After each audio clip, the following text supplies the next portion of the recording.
Está no ar o programa Espalhando Saberes de Corpo e Alma.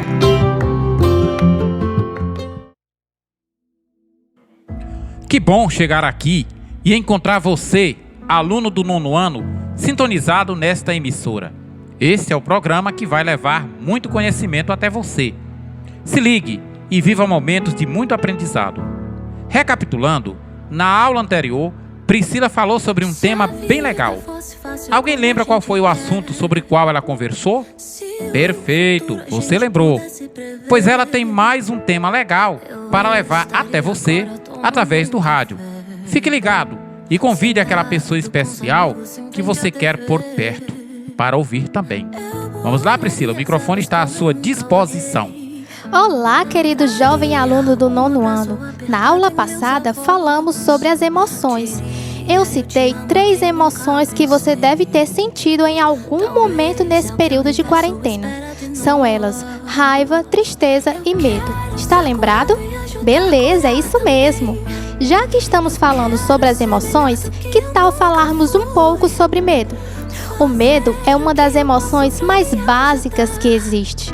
Olhando por esse lado, sentir medo não é necessariamente algo ruim, já que o medo pode salvar a sua vida.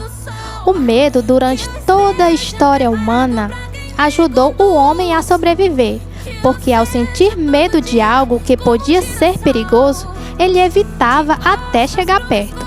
Hoje em dia, essa emoção nos ajuda a enfrentar um problema que é mundial.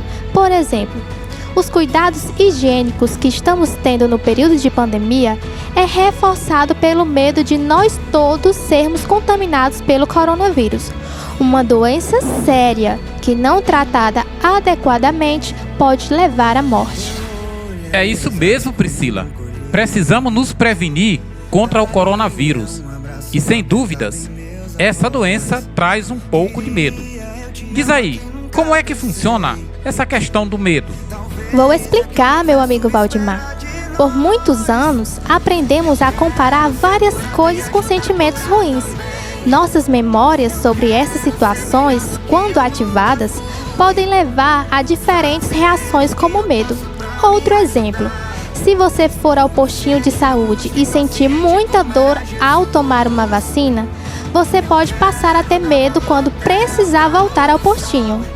E vocês, já conseguiram identificar os seus medos? Conheço muitas pessoas que têm medo de alguns animais, como cobra, aranha e barata. Outras pessoas têm medo da chuva, do escuro, medo de que alguém da família ou a própria pessoa possa adoecer e o medo da morte. Eita, foi demais ouvir essas informações. Priscila, você estava inspirada hoje. Quanto a você, jovem do 9º ano, e aí, tá ouvindo o programa sozinho? Ou tá com aquela pessoa que você gosta ao seu lado?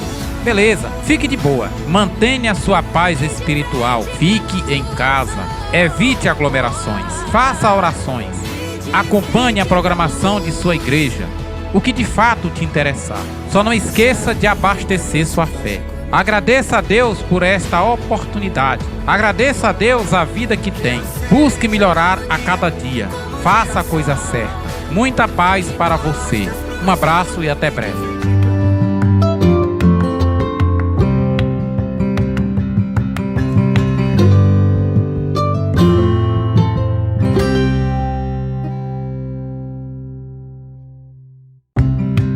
Está no ar o programa Espalhando Saberes de Língua Portuguesa. Olá, amigos! Está começando mais um Cast Encontro de Língua Portuguesa do 9º ano. E eu sou o Mike. Olá, Mike. Olá, galerinha do 9º ano. Eu sou a Gi. Fiquem ligados, atentos ao nosso programa. Está tudo muito bom. Para quem gosta de estudar, está mesmo uma maravilha. Pois vamos lá. O que temos para hoje, Gi? Nosso Cast Encontro de hoje continuaremos com o assunto intertextualidade. Falaremos só sobre a paródia.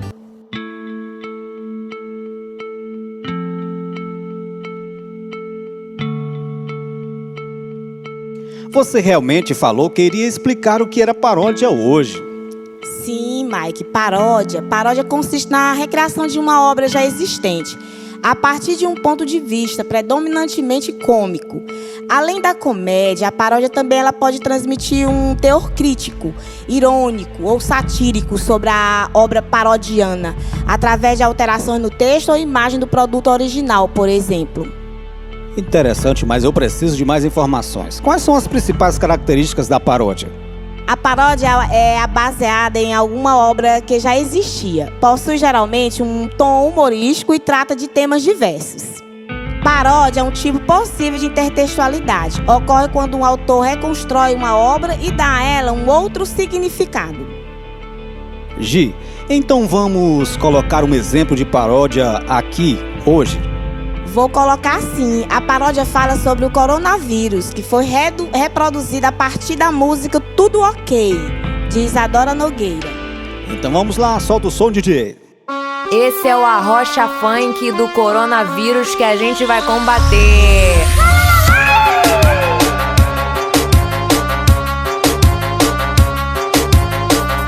É hoje que esse vírus vai embora de uma vez. É hoje que esse vírus vai embora de uma vez. Máscara ok, álcool tá ok, luva tá ok, saúde tá ok. Aqui no Brasil coronavírus não tem vez. Aqui no Brasil coronavírus não tem vez. É hoje que esse vírus vai embora de uma vez. É hoje que esse vírus vai embora de uma vez. Máscara ok, álcool tá ok, luva tá ok, saúde tá ok. Aqui no Brasil coronavírus não tem vez. Aqui no Brasil coronavírus não tem vez. Aqui no Brasil coronavírus não tem vez. Aqui no Brasil coronavírus não tem vez. Com meme esse vírus eu vou combater. O BR bota esse vírus pra correr. O BR bota esse vírus pra correr. O BR bota esse vírus pra correr. Pra correr, pra correr. O BR bota esse vírus pra correr. O BR bota esse vírus pra correr. O BR bota esse vírus pra correr. Pra correr, pra correr.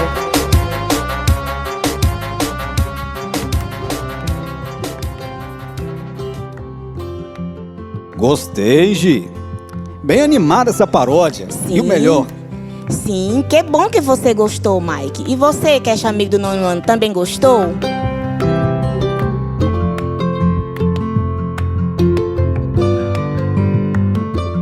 Muito bem, está chegando agora o nosso momento de poema. E Léo Cunha vem com a renda mínima.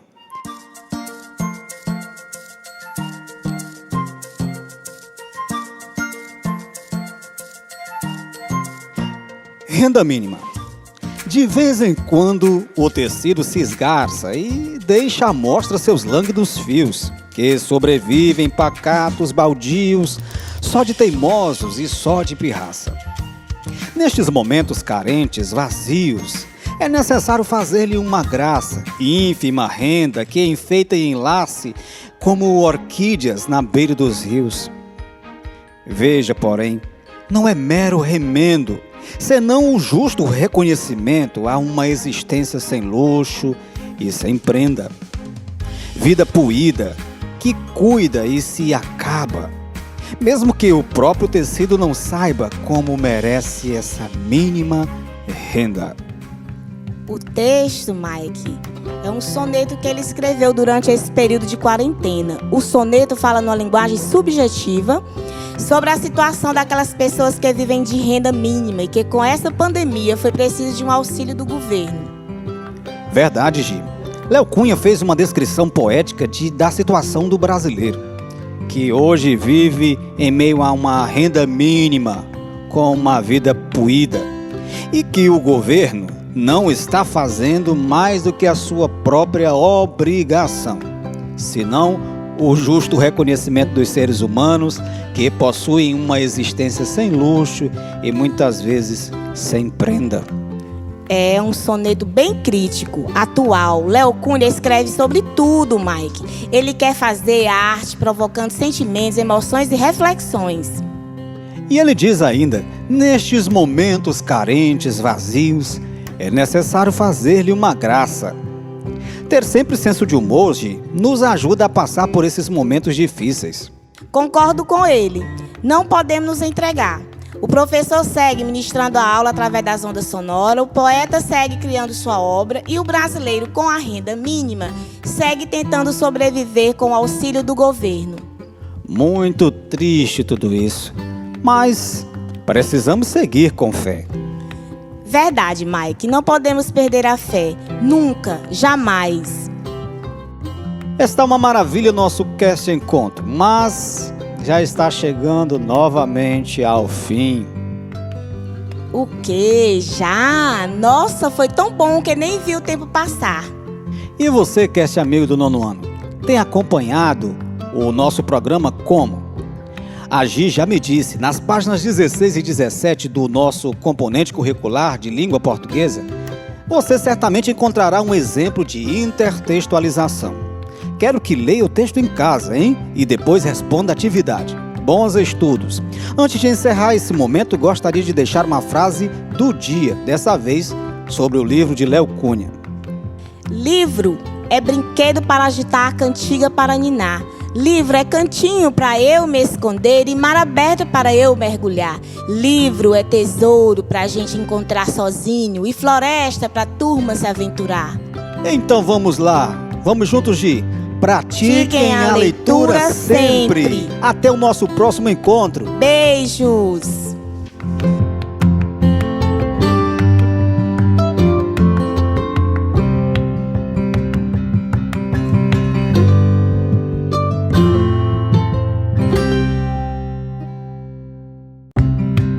Está no ar o programa Espalhando Saberes de Matemática. Olá, caros ouvintes do Clube da Matemática. Sejam todos bem-vindos a mais uma aula. Eu sou a apresentadora Luísa e nesse maravilhoso programa iremos trabalhar com a mais linda e bela ciência, a ciência exata. E como convidado temos o professor de matemática do nono ano, professor Anderson Aragão. Seja bem-vindo, professor. Olá, galerinha do Clube da Matemática. Eu sou o professor Anderson e no encontro de hoje falaremos sobre um tema muito importante. Professor, no último encontro falamos sobre as operações adição e subtração. Como ocorre a multiplicação e divisão? Nos explique como funciona. Bom, Luísa, multiplicar significa expressar o aumento de quantidade. Quando a gente realiza a multiplicação, a nossa finalidade é reduzir a operação da adição. Sendo assim, a multiplicação se torna a ferramenta matemática que vai nos possibilitar a redução dos enormes cálculos que envolvem a adição. Então vamos a um exemplo. 2 mais 2 mais 2 mais 2. Essa soma gera o número 8. Porém, podemos perceber que nessa adição aí, o número 2 foi repetido 4 vezes. Já na multiplicação, esse termo numérico 2 foi multiplicado por 4, pois, vamos aqui, o 2 é o termo em comum e ele se repete 4 vezes. Logo, 2 vezes 4 é igual a 8. E assim, a quantidade de repetições que o número teve na soma é o valor que vamos multiplicar pelo número em questão. É possível notar também que a resposta obtida na multiplicação é a mesma obtida na adição. E já falando na multiplicação, os termos que compõem ela possuem nome. O primeiro e o segundo termo a gente chama de fator e o resultado a gente chama de produto. Vamos aqui a alguns exemplos aqui. 2 vezes 3. Então, o 2 e o 3 são nossos fatores, que representam as unidades. Logo, 2 vezes 3 é 6 e 6 é nosso produto. Logo, outro exemplo, 3 vezes 3 é 9, onde os dois 3 representam os fatores e a multiplicação entre eles vai gerar o 9, que é o nosso produto. Outra questão importante é quando nós temos uma multiplicação de um número por outro que contém unidade e dezena. Um exemplo, 34 multiplicado por 3. Nesse caso aí, nós vamos utilizar o algoritmo multiplicando da direita para a esquerda, onde o 3 vai multiplicar primeiro pela unidade 4, que vai ficar 3 vezes 4, 12. Então vai gerar aí um número composto de uma unidade e uma dezena. Então o que é que a gente faz? Coloca a unidade abaixo no elemento produto e a nossa dezena a gente vai colocar lá em cima do 3. e vamos realizar a multiplicação do 3 por 3. E 3 vezes 3, 9. E aquela dezena que a gente colocou lá em cima, a gente soma com esse 9, logo vai ficar 10. Assim, o resultado final de 3 vezes 34 é 102. A multiplicação é feita só com os números naturais? Não, Luísa. Nós podemos realizar com qualquer conjunto numérico, mas utilizamos o conjunto dos números naturais inicialmente porque é o primeiro conjunto numérico a ser criado e que utilizamos os cálculos de multiplicação de forma mais desenvolvida. E uma dica importante: na multiplicação, a ordem dos fatores não altera o resultado. Ótimo lembrete! Então podemos dizer que a multiplicação é a redução de uma adição. Que informação valiosa! E a divisão e a redução de uma subtração, professor? Não necessariamente, Luísa, mas podemos perceber que a divisão é uma operação mais elaborada, porque ela é o inverso da multiplicação. A multiplicação trabalha com o agrupamento dos números e a divisão trabalha com o desmembramento dos números. Agora entendi o que é a divisão. Mas como é exatamente seu funcionamento? Então vamos lá. Um dos métodos que facilita a compreensão da divisão é a utilização do algoritmo da divisão, que chamamos de método da chave. Para que possamos entender melhor esse método, vamos às nomenclaturas. Supondo que temos um número n dividido por um número d. Esse n a gente chama de dividendo, o d a gente chama de divisor. Logo, na divisão de n por d, nós temos um resultado que a gente chama de quociente, podemos chamar ele de Q, e nós temos um valor que pode ser 0 ou um número diferente de 0, que a gente chama de resto. Vamos a um exemplo. Então vamos a um exemplo. Na divisão 30 por 4, utilizamos o método da chave. Então vamos aqui. Temos que 30 é o nosso n, que é o nosso dividendo, e 4 é o nosso d, que é o nosso divisor.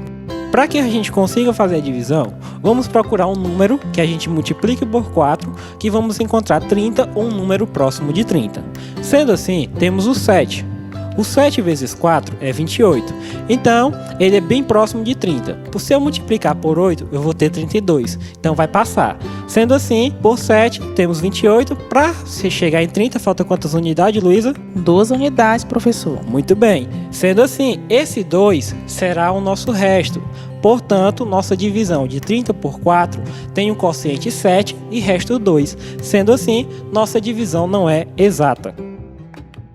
Professor Anderson, e como eu sei que a minha divisão está correta? Ótima observação. Na verdade, é bem simples observar. Basta utilizar o método de prova real, que consiste em multiplicar o quociente pelo divisor e somar com o resto. Vamos aqui ao nosso exemplo? 7 vezes 4, 28, mais 2, 30. Como o resultado é igual ao dividendo, então nossa divisão está correta. Ótimo, professor. E no caso, como ficaria a divisão 25 dividido por 5? Bom, vamos aqui. Primeiro, sabemos que o 25 será o nosso dividendo, que é o nosso n. O 5 será o nosso divisor, que é o nosso d. Logo, a gente vai procurar um quociente, que é o número que eu vou multiplicar por 5, que vai ser equivalente a 25 ou um número próximo a ele. Então, a gente vai ter que remontar a nossa ideia de tabuada. Vamos lá na tabuada do 5. Sabemos que 5 vezes 4 é 20. Logo, 5 vezes 5, 25. Então, implica dizer que o 5 multiplicado por 5 é o 25. E o resultado da nossa divisão será 25 por 5, 5. E o nosso resto, 0. Tirando a prova real, teremos 5 vezes 5, 25. Somado com 0, 25. Então, nossa divisão está totalmente correta. Agora sabendo desse método, professor, farei todos os meus cálculos com segurança. E é isso aí, galerinha do Clube da Matemática. Hoje encerramos por aqui. Mas antes de ir, vamos ao pensamento do dia com o professor Anderson. Matemática, a inabalável base das ciências e a abundante fonte do progresso dos negócios humanos. Barron. Fique com Deus e um forte abraço.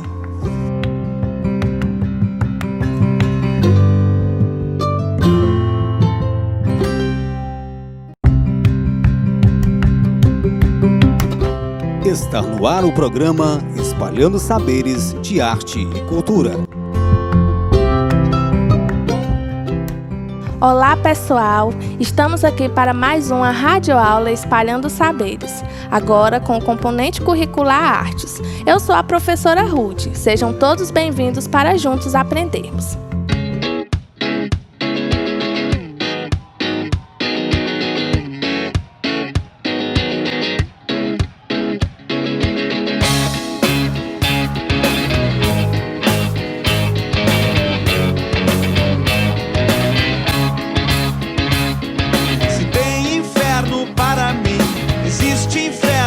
Você que nada nos separe, por favor. Todo tempo que perdi, eu não vou mais repetir. Não quero ser o mesmo que já foi. Não vejo mais televisão, não tem nada para ver. Vou passear pela cidade, com um disparo, uma canção, faz um grafite em mim. Da da da dira da da, da da da dira da da. Um grafite que marcou, me disse que amanhã já foi. Da da da dira da da, da da da dira da da. Me sinto muito melhor, sabendo que amanhã já foi. Outra vez.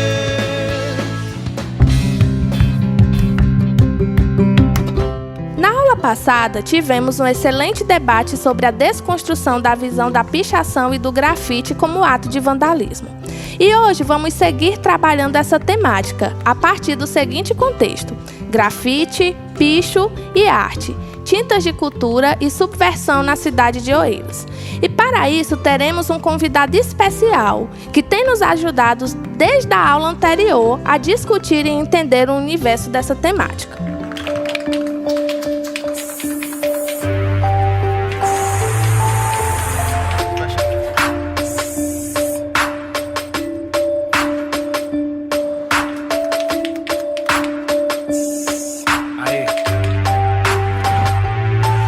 Fazer bichos, tags, trawapes, rabiscos. Esse mundo é um grande muro infinito. Um rolê seria lindo.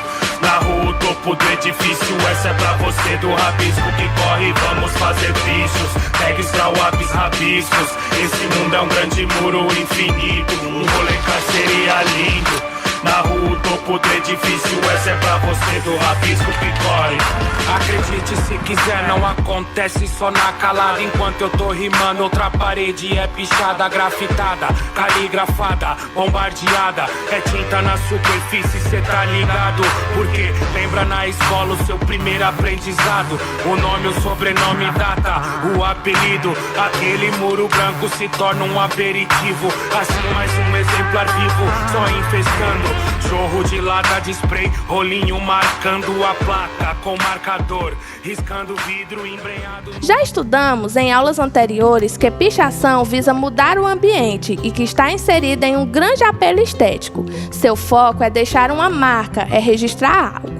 Enquanto o grafite, ainda que seja com intenção de modificar o ambiente, o seu valor estético é muito mais desejado, uma vez que as intervenções são feitas de forma muito mais elaboradas e também com maior planejamento.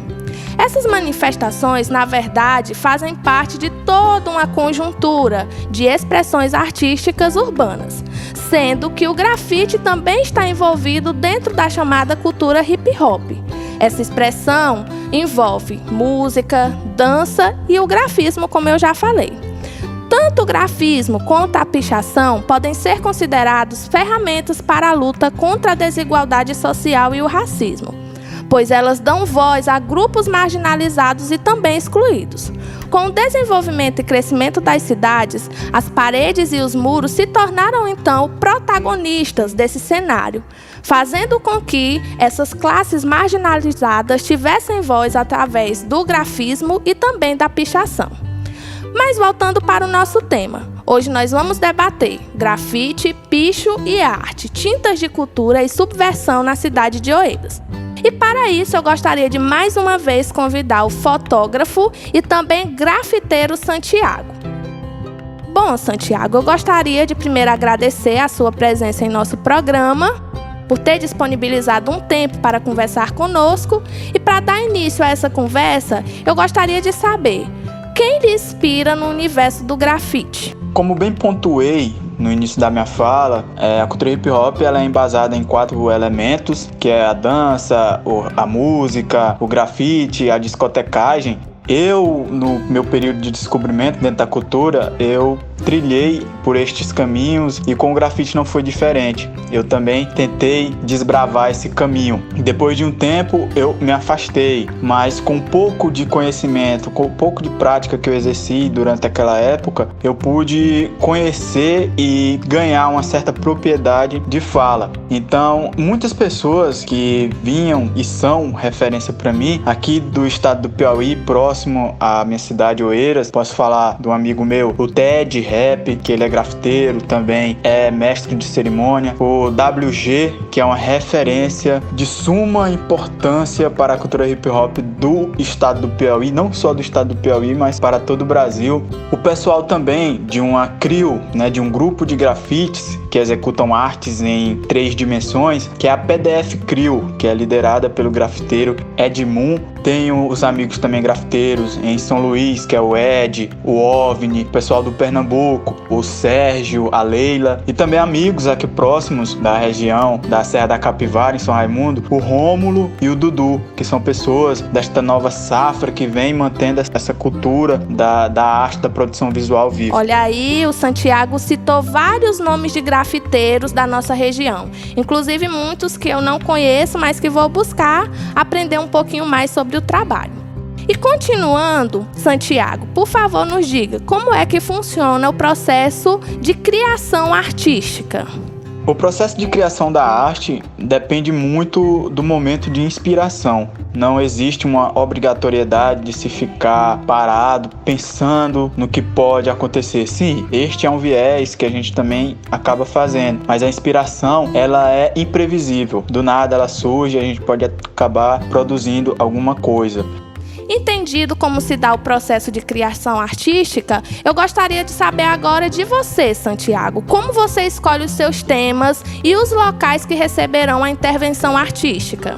A arte, os locais escolhidos para a propagação, para estampar estes grafites, é sempre a rua. A rua sempre será a inspiração para os grafiteiros e grafiteiras. O grafite, ele tem que estar na rua, mas isso não quer dizer que o grafite não pode chegar, adentrar grandes galerias, outros centros que não seja a periferia. O grafite hoje ele já está em todos esses outros espaços, em galerias de arte, museus, assim como alguns amigos meus, o Hudson Melo de Teresina, que já fez exposições, faz, o Ed, e assim muitas outras pessoas. Então o grafite ele nasceu na rua e fica sendo a essência na rua, mas não limitando ele a estar em outros locais. Agora, direcionando para a nossa cidade, qual o diálogo estabelecido entre o seu trabalho artístico e a cidade de Oeiras? Existe uma troca ou influência do espaço público nesse processo?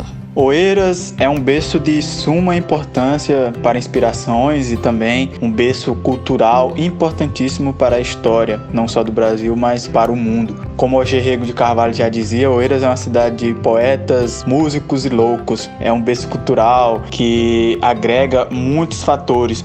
Então, a arte também se inspira muito na história de Oeiras, através de seus casarões, através do povo, através da história do povo, a partir também da história do próprio artista que deseja estar desenvolvendo esta arte. Então, a nossa cidade, eu costumo pensar dessa questão do privilégio de já nascermos num berço onde a cultura ela é muito próxima a nós. Claro, existe alguns percalços que a distancia, mas a cultura, pelo fato da cidade respirar e manter e receber as demais culturas que chegam, é muito importante para que inspirações para projetos futuros e projetos que já aconteceu sejam executados. Como exposto, aprendemos que com o passar dos anos, o que a gente chama por grafite, muralismo, pichação, todas eles são artes urbanas, que a população em geral extrapola da condição de ser apenas um movimento de contracultura e agora ganha um status de arte. Eu gostaria de mais uma vez agradecer ao Santiago por compartilhar conosco um pouquinho da sua experiência sobre o grafite, a arte e o picho, como sendo tintas de cultura e também de subversão na cidade de Oeiros. No mais, gostaria de agradecer à professora Ruth Ferreira pela oportunidade que ela abriu neste podcast para que possamos estar explicando, expandindo mais ainda a arte do grafite, da cultura hip hop. Então, gente, para nós terminarmos, nós vamos relembrar que hoje a arte, ela continua tomando as ruas da cidade, seja na forma do grafite, da pichação, dos murais. E que tudo isso revela o quão rica é a nossa cultura e dá voz também a grupos que muitas vezes não teriam como expressar a sua realidade. Bom, gente, a nossa radioaula está chegando ao fim. Eu espero que vocês tenham gostado e aprendido bastante sobre grafite, sobre pichação e como essas manifestações artísticas são tão importantes para o nosso cotidiano, o quanto elas embelezam a nossa cidade. Nós nos encontramos na nossa próxima aula para juntos espalharmos os conhecimentos. Um forte abraço e até mais!